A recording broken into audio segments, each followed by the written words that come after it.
Emma smiled and chatted as cheerfully as she could to keep him from such thoughts. But when tea came, it was impossible for him not to say exactly as he had said at dinner. "Poor Miss Taylor! I wish she were here again.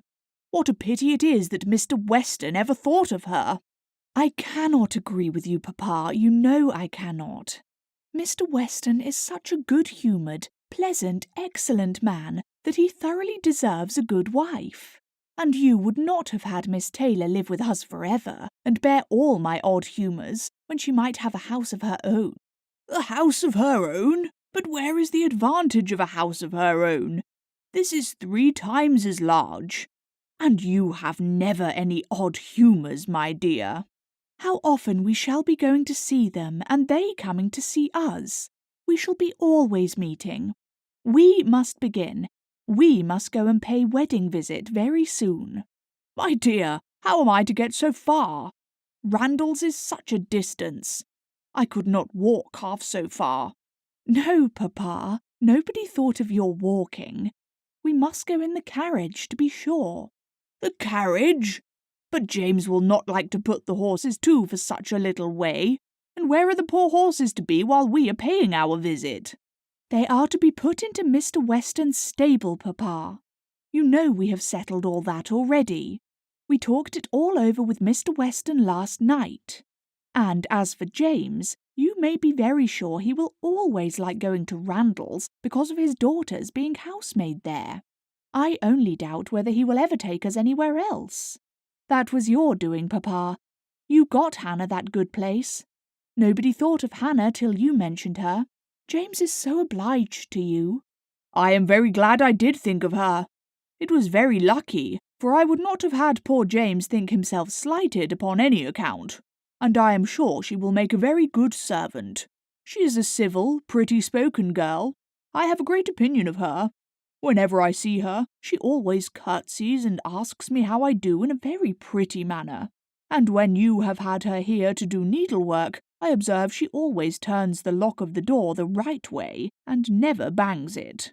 I'm sure she will be an excellent servant, and it will be a great comfort to poor Miss Taylor to have somebody about her that she is used to see. Whenever James goes over to see his daughter, you know, she will be hearing of us. He will be able to tell her how we all are." Emma spared no exertions to maintain this happier flow of ideas, and hoped, by the help of backgammon, to get her father tolerably through the evening, and be attacked by no regrets but her own. The backgammon table was placed, but a visitor immediately afterwards walked in and made it unnecessary. Mr. Knightley, a sensible man about 7 or 38, was not only a very old and intimate friend of the family, but particularly connected with it, as the elder brother of Isabella's husband. He lived about a mile from Highbury, was a frequent visitor and always welcome, and at this time more welcome than usual, as coming directly from their mutual connections in London. He had returned to a late dinner after some days' absence, and now walked up to Hartfield to say that all were well in Brunswick Square. It was a happy circumstance, and animated Mr. Woodhouse for some time. Mr. Knightley had a cheerful manner, which always did him good, and his many inquiries after poor Isabella and her children were answered most satisfactorily.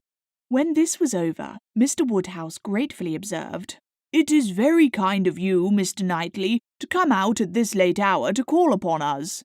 I am afraid you must have had a shocking walk." "Not at all, sir. It is a beautiful moonlit night, and so mild that I must draw back from your great fire." "But you must have found it very damp and dirty. I wish you may not catch cold." "Dirty, sir? Look at my shoes, not a speck on them." "Well, that is quite surprising, for we have had a vast deal of rain here. It rained dreadfully hard for half an hour while we were at breakfast. I wanted them to put off the wedding. By the by, I have not wished you joy, being pretty well aware of what sort of joy you must both be feeling. I have been in no hurry with my congratulations, but I hope it all went off tolerably well. How did you all behave? Who cried most?" "Ah, poor Miss Taylor! 'Tis a sad business."